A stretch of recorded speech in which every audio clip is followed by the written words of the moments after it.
Next lecture मध्ये आपण आता लर्न करू सोल्युशन, सस्पेन्शन आणि कोलेट अशा 3 कन्सेप्ट आपल्याला समजून घ्यायचं आहे. आणि त्याच्या व्यतिरिक्त एक प्रोसेस आहे डिसोल्युशन, ते काय आहे ते आपण समजून घेऊ. आता सर्वात अगोदर इथे एक मी शब्द लिहिला सोल्युशन. आता सोल्युशन काय आहे? सोल्युशन म्हणजे काय? कोणतंही द्रावण, जसं की सहज आपण काय केलं की पाणी घेतलं, पाण्यामध्ये काय टाकली आपण? साखर टाकली आणि साखरला विरघळून घेतलं आपण, है ना. साखर त्याच्यामध्ये विरघळली, डिझॉल्व्ह झाली की त्याच्यापासून काय तयार झालं? ते साखरेचं सोल्युशन तयार झालं. त्याच्यात जर आपण पुन्हा लिंबू टाकलं तर जो लिंबू रस आहे तो ऍड करून ते लिंबू सरबत तयार झालं. मग जे लिंबू सरबत तयार झालं ते काय आहे? सोल्युशन. काय आहे? सोल्युशन. पण त्याच्यासाठी जे पाणी वापरलं आपण ते सोल्युशन आहे का? नाही. साखर वापरली, साखर सोल्युशन आहे का? नाही. लिंबूचा रस वापरला, ते सुद्धा सोल्युशन आहे का? नाही. मग ते काय आहे आणि सोल्युशन कशाचं बनतं, त्याच्यामध्ये किती घटक असतात, या सर्वांचा अभ्यास आपण या लेक्चर मध्ये करणार आहोत. तर सोल्युशन काय आहे? Homogeneous mixture of 2 or more substance. 2 किंवा त्यापेक्षा जास्त पदार्थांनी जर होमोजिनियस मिक्सचर तयार केलं. होमोजिनियस म्हणजे काय? या अगोदर मिक्सचरचे 2 टाईप पाहिले आपण, हेट्रोजिनियस आणि होमोजिनियस.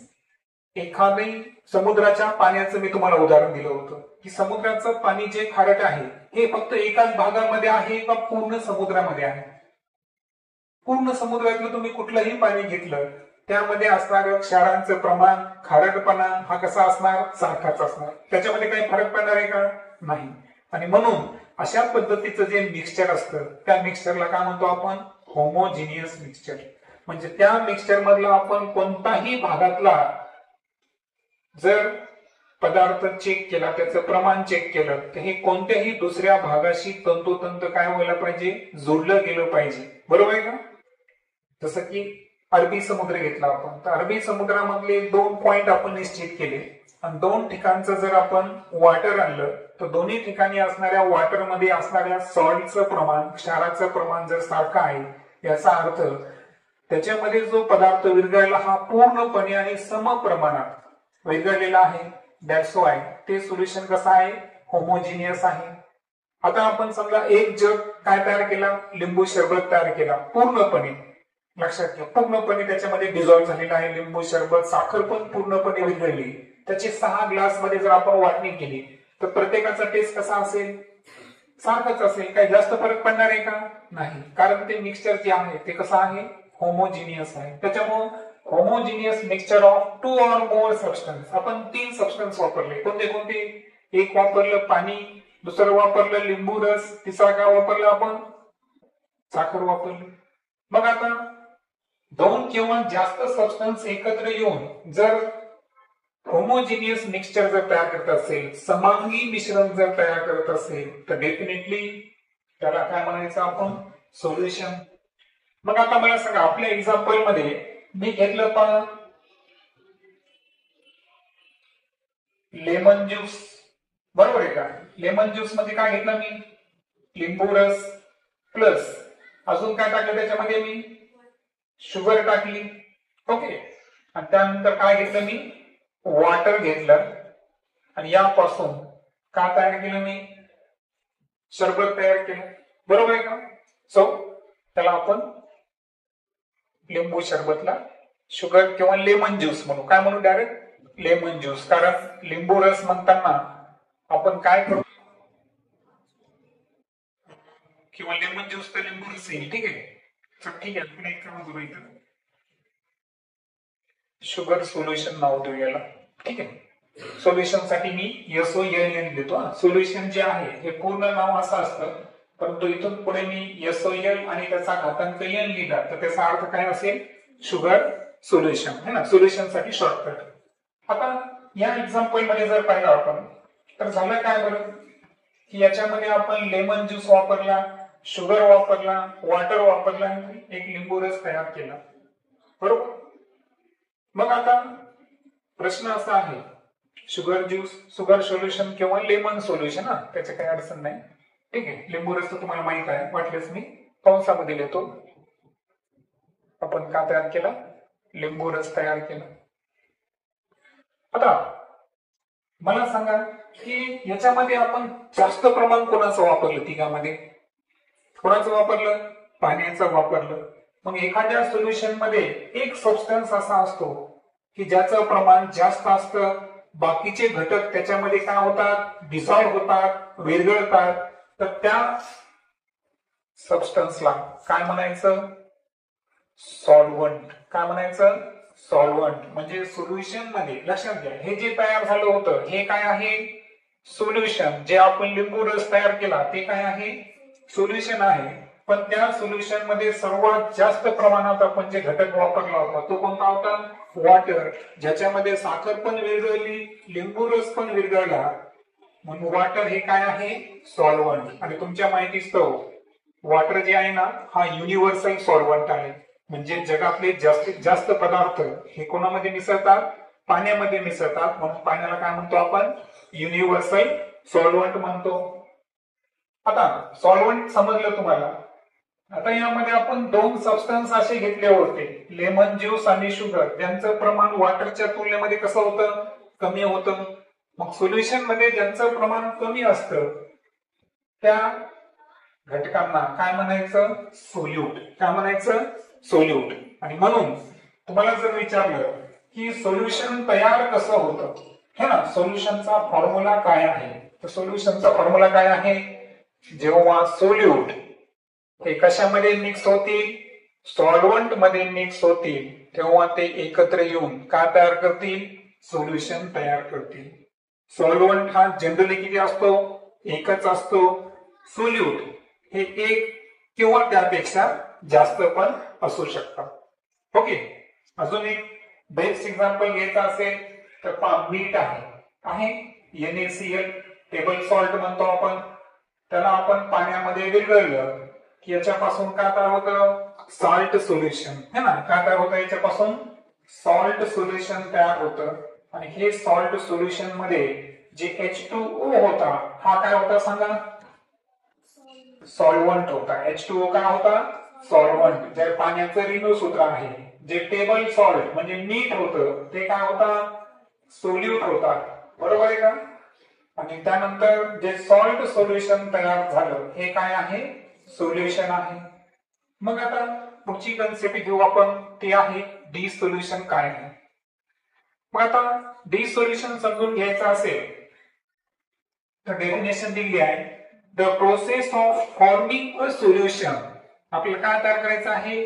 सोल्युशन तयार करायचं आहे by mixing solutes into solvent. तर आता ओव्हरऑल तुमच्या लक्षात आलं असेल की डिसोल्युशन काय आहे. की डिसोल्युशन एक अशी प्रोसेस आहे की ज्यामध्ये आपण काय तयार करलो? बोलून सोल्युशन तयार करायलो. आणि हे सोल्युशन तयार करत असताना आपण काय करायलो? सोल्यूटला कशामध्ये मिक्स करायलो? सॉल्व्हंट मध्ये मिक्स करायलो. जसं की इथं आपण लेमन ज्यूस आणि शुगरला कशामध्ये डिझॉल्व्ह केलं? वॉटर मध्ये, सॉल्व्हंट मध्ये डिझॉल्व्ह केलं. त्यानंतर इथं सोडियम क्लोराईडला वॉटर मध्ये आपण ऍड केलं. या दोन्ही प्रोसेस मध्ये आपण काय करायलो? सोल्यूटला सॉल्व्हंट मध्ये डिझॉल्व्ह करायलो. ते तिथं विरघळत आहे आणि काय होत आहे? सोल्युशन. म्हणजे सोल्युशन तयार होण्याच्या प्रोसेसला आपण काय म्हणायचं? डिसोल्युशन. काय म्हणायचं? डिसोल्युशन. ओके. आता ही कन्सेप्ट समजून घेतल्यानंतर आता आपण येऊया सस्पेन्शन काय आहे ते समजून घेऊ. आता सस्पेन्शन समजून घेताना तर मोस्ट इम्पॉर्टंट आहे की सस्पेन्शन हे काय आहे. तर इथं शब्द काय वापरला बरं? Heterogeneous mixture. काय शब्द वापरला? हेट्रोजिनियस. होमोजिनियस वापरला का? नाही. मग आता हेट्रोजिनियस मिक्सचर जे शब्द वापरला याचा अर्थ हे मिक्सचर कसं आहे? विषमांगी. त्याला आपण दोन प्रकार पाहिले ते. जर समांगी असेल त्याला म्हणलो आपण होमोजिनियस. आणि हेट्रोजिनियस म्हणजे काय? याचं बेस्ट एक्झाम्पल मी तुम्हाला सांगतो की मला सांगा, आता लाकडाचा जर आपण भुसा घेतला, तो पाण्यामध्ये जर मिक्स केला तो सर्व दिशेला सारख्या प्रमाणात विरघळतो का? नाही. दॅट्स वाय ते काय झालं? Heterogeneous mixture. So heterogeneous mixture of a liquid and a solid, म्हणजे एक लिक्विड घ्यायचं आपल्याला, एक सॉलिड घ्यायचं आहे आणि त्याच्यापासून काय तयार करायचं, एक मिक्सचर जर तयार केला होता. कारण मी तुम्हाला सांगितलं होतं की मिश्रणामध्ये जेवढे काही घटक आहेत त्या सर्वांचं प्रमाण जर काय असेल, फेज जर एक असेल तर त्याला काय म्हणतो आपण, होमोजिनियस. फेज एकच पाहिजे, अवस्था किती पाहिजे, एकच. जसं की हवा आहे, हवेमध्ये नायट्रोजन आहे, ऑक्सिजन आहे, कार्बन डायऑक्साइड आहे, पण सर्वांची फेज काय आहे, एकच आहे, वायुरूप अवस्था आहे. आणि दॅट्स वाय हे कोणतं मिश्रण झालं, होमोजिनियस. पण आता एक्झाम्पल जे घेतलं आपण, सॉडस्ट म्हणजे काय, लाकडी भुसा आणि पाणी हे एकमेकांमध्ये पूर्णपणे विरघळतं का, नाही. साध्या पद्धतीने त्यांना आपण, तुम्ही गाळून घेतलं की त्याला काय करू शकता, तुम्ही सेपरेट करू शकता. त्यामुळं अशा पद्धतीच्या सोल्युशनला काय म्हणायचं, सस्पेन्शन. लक्षात आलं. सस्पेन्शन काय आहे, ते आहे हेट्रोजिनियस सोल्युशन. यामध्ये सॉलिड पार्टिकलचा साईज किती पाहिजे आपल्याला, 10⁻⁴ मीटर पेक्षा जास्त, म्हणजे 10⁻⁴ मीटर यापेक्षा थोडासा जास्त साईज असणार. काय लागणार आहे आपल्याला, पार्टिकलचा साईज लागणार आहे. म्हणजे सस्पेन्शन मध्ये जे सोल्यूट मिक्स व्हायले त्यांच्या कणांचा आकार किती पाहिजे, तर 10⁻⁴ मीटर पेक्षा मोठा. Light can not transmit.